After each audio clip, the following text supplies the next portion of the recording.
Un millionnaire hurle sur une serveuse noire. Sa réponse choque tout le monde. Le restaurant bourdonnait d'un léger vacarme, des conversations feutrées, des couverts qui s'entrechoquaient. C'était un mardi matin froid à Manhattan, le genre de matinée qui rend les gens grincheux et impatients. La machine à café sifflait, les crêpes grésillaient, et au milieu de ce tumulte se tenait Rena, une serveuse noire de 27 ans au regard perçant, au visage calme et à la colonne vertébrale forgée par la lutte. Vêtue d'un uniforme blanc impeccable, les cheveux tirés en un chignon net, elle se déplaçait de table en table avec une précision irréprochable. Elle ne souriait pas souvent. La vie ne lui en avait pas donné beaucoup de raisons. Mais elle restait toujours polie. Toujours digne.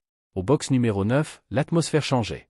Un homme blanc, costume bleu marine sur mesure, Rolex dépassant de sa manche, posa sa tasse de café avec mépris sur la table. « Excusez-moi, aboya-t-il. C'est de la boue, ce café ?» Rena inspira profondément avant de se retourner. « Bonjour, monsieur. Souhaitez-vous une nouvelle tasse ?» Il ricana. « Une nouvelle tasse ? Ce que je voudrais, c'est être servi par quelqu'un qui sait faire son travail. » Quelques têtes se tournèrent.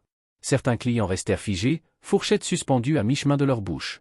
Mais Rena ne broncha pas. Elle en avait entendu d'autres. Pire encore. Un jour, un client lui avait laissé un mot « Vous devriez savoir où est votre place ». Elle savait que cette ville pouvait cacher son racisme derrière des cravates et des mallettes en cuir. Pourtant, elle hocha la tête. « Je vais vous en apporter un autre, monsieur. »« Non, non. Vous savez ce que je veux, » grogna-t-il en se levant. « Je veux savoir comment un endroit comme celui-ci peut embaucher quelqu'un comme vous. » Le restaurant se figea. Même les bruits de la cuisine semblèrent s'éteindre. Rena resta droite, les mains jointes dans le dos, les ongles enfoncés dans ses paumes. L'homme continua. « Vous agissez comme si le monde vous devait quelque chose. Vous pensez que porter cet uniforme vous rend digne ?» Il fit une pause, puis cracha. « Vous n'êtes qu'une serveuse. Rien de plus. Vous ne savez probablement même pas épeler, service client. Mon chien a plus de discipline que vous. » Un murmure parcourut la salle. Une femme âgée haleta. Un homme en chemise de flanelle se leva à moitié. Mais Rena, sans même se retourner, leva la main. Calme. Maîtrisé. Elle le fixa droit dans les yeux, sa voix posée, tranchante comme un couteau. « Monsieur, je vais vous demander poliment de vous asseoir et de me laisser faire mon travail. » Il éclata de rire. « Cruel. Ou quoi? Tu vas appeler ton manager? Je possède des gens comme toi. Depuis toujours. » C'était la goutte de trop. Rena n'eut pas besoin de réfléchir. Son corps bougea avant que son esprit ne le réalise. D'un mouvement fluide, elle recula, pivota, et leva la jambe. Crac. Le talon de sa basket noire heurta son menton. Sa tête partit en arrière. Il trébucha, s'écrasa contre la banquette, et s'effondra, hébété, humilié. Des cris fusèrent. Une fourchette tomba. Une serveuse hurla. Un homme au fond cria, « Appelez la sécurité !» Mais personne ne bougea. Rena se tenait là, haletante, les mains tremblantes, mais les yeux rivés aux siens. « Tu ne possèdes personne » dit-elle d'une voix ferme. « Plus maintenant. » Il cligna des yeux. Du sang coulait sur son menton. Il chercha autour de lui du soutien, espérant qu'on vienne défendre l'homme blanc civilisé contre la serveuse violente. Mais personne ne bougea. Au contraire, une salve d'applaudissements s'éleva du fond de la salle. Puis une autre encore. Bientôt, la moitié des clients applaudissaient. Il était temps, murmura quelqu'un. Rena se détourna et marcha lentement vers le comptoir. Son cœur battait la chamade. Elle ne savait pas ce qui allait se passer maintenant. Elle serait probablement renvoyée. Peut-être même arrêtée. Les caméras du restaurant avaient été désactivées depuis longtemps. Mais elle vit soudain un voyant rouge clignoter, un téléphone pointé vers elle, tenu par un adolescent dans l'autre cabine. Quelqu'un filmait. Et pour la première fois depuis des mois, peut-être des années, Rena sentit qu'elle pouvait respirer. Derrière elle, l'homme peinait à se relever. Il serra les mâchoires, tituba, le visage déformé par la rage. « C'est fini pour toi, tu m'entends » hurla-t-il. « Tu sais qui je suis ? Je suis Vincent Tarot. Tu ne travailleras plus jamais dans cette ville. » Rena se retourna calmement. « J'ai déjà cumulé 3 boulots juste pour survivre. Peu m'importe si je ne sers plus jamais de café. Mais personne n'a le droit de m'humilier, et de partir comme si de rien n'était. » Soudain, la porte du restaurant s'ouvrit avec fracas.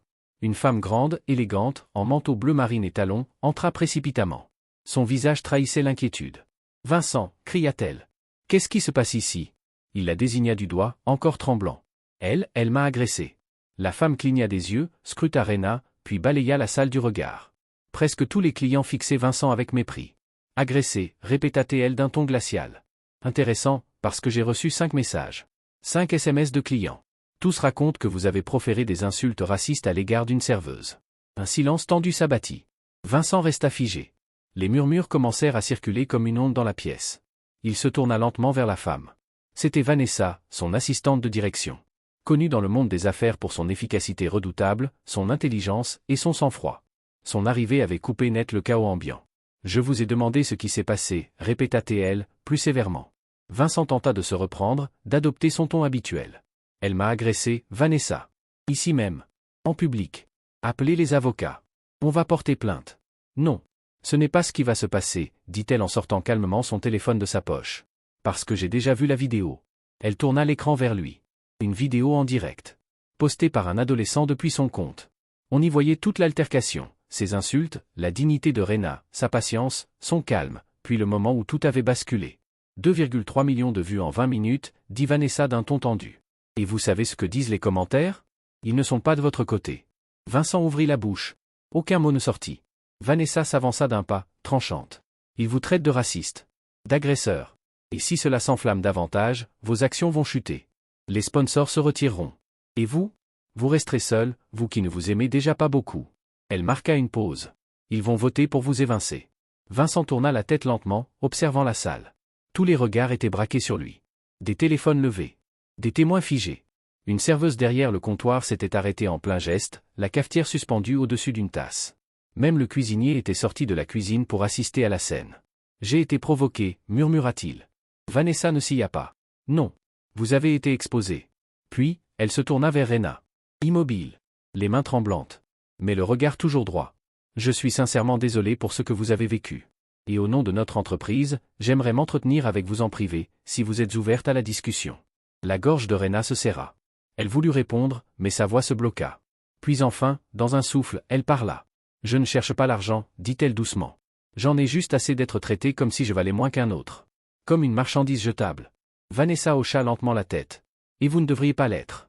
Puis, à la surprise générale, elle se tourna vers la foule. Mesdames et messieurs, il ne s'agit plus seulement de ce qui s'est passé aujourd'hui. Il s'agit de ce que nous acceptons en silence, jour après jour. Ce que nous laissons se produire sous nos yeux. Eh bien, pas cette fois. Vincent Tarot quitte l'entreprise. Avec effet immédiat. Un silence choqué s'abattit sur la salle. Vincent blêmit. Tu ne peux pas faire ça, Altateil. Tu n'as pas ce pouvoir. Vanessa croisa les bras. Calme. Solide. Moi, si. Le conseil d'administration m'a nommé PDG par intérim il y a 2 semaines.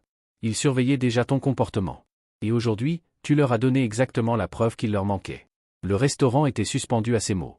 Vincent tituba, le visage défait. Tout ça, à cause d'une serveuse? Vanessa tourna la tête vers Rena, puis revint vers lui. Pas n'importe quelle serveuse. Une femme qui s'est levée, quand tout le monde baissait les yeux. Rena sentit ses jambes faiblir. Elle s'agrippa au comptoir pour ne pas tomber. C'était trop. Trop irréel. Trop soudain. Elle était venue ce matin-là comme tous les autres, prête à survivre, à faire profil bas, à ramener quelques pourboires pour tenir une semaine de plus. Et maintenant, elle était au centre d'une tempête qu'elle n'avait jamais voulu, mais qu'elle avait traversée tête haute. Vanessa s'approcha doucement. Rena, dit-elle avec chaleur, tu n'es pas obligée de rester ici. Tu mérites mieux. Je veux t'offrir un poste dans notre entreprise, aux ressources humaines et à la vie associative. Ce n'est pas de la pitié. C'est parce que nous avons besoin de gens comme toi. Rena sentit ses yeux s'emplir de larmes. Je n'ai même pas de diplôme universitaire. Vanessa sourit. Peu importe. Tu as mieux que ça. Tu as l'intégrité. À quelques mètres de là, Vincent sortit en jurant, les mains tremblantes, son monde s'effondrant sur lui-même. Un homme tombé non à cause d'un coup, mais à cause de la vérité. Et Rena? Elle se tenait là. Dans son uniforme blanc, taché d'une goutte de café froid. Elle reprit la tasse qu'elle avait laissée sur le comptoir, et redressa les épaules pour la première fois depuis des années. La foule applaudit. Pas un applaudissement bruyant ou hystérique. Mais un hommage. Silencieux. Respectueux. À son courage. Des mois plus tard, Rena était assise dans un bureau lumineux, en haut d'une tour, avec vue sur toute la ville. Sur la plaque en laiton devant elle, on pouvait lire. Rena Thompson, directrice de l'équité et de la sensibilisation communautaire. Elle n'oubliait pas d'où elle venait. Parfois, elle retournait dans l'ancien restaurant. Non pas pour servir, mais pour se souvenir. De ce jour. De ce moment. Et chaque fois qu'une nouvelle serveuse entrait, le regard inquiet, le pas hésitant. Elle lui adressait un sourire doux, et disait « Tenez-vous droite. Vous valez plus que vous ne le pensez. » Car cette femme qu'on avait un jour humiliée en public, écrivait désormais des politiques pour empêcher que cela arrive à d'autres. Et tout avait commencé, par un seul geste audacieux. Si cette histoire vous a touché, laissez un like et abonnez-vous pour ne rater aucun de nos récits poignants, vrais ou inspirés de faits réels. Dites-nous en commentaire, d'où regardez-vous cette vidéo? On adore vous lire. D'ici là, restez curieux, restez bienveillants, et continuez à regarder.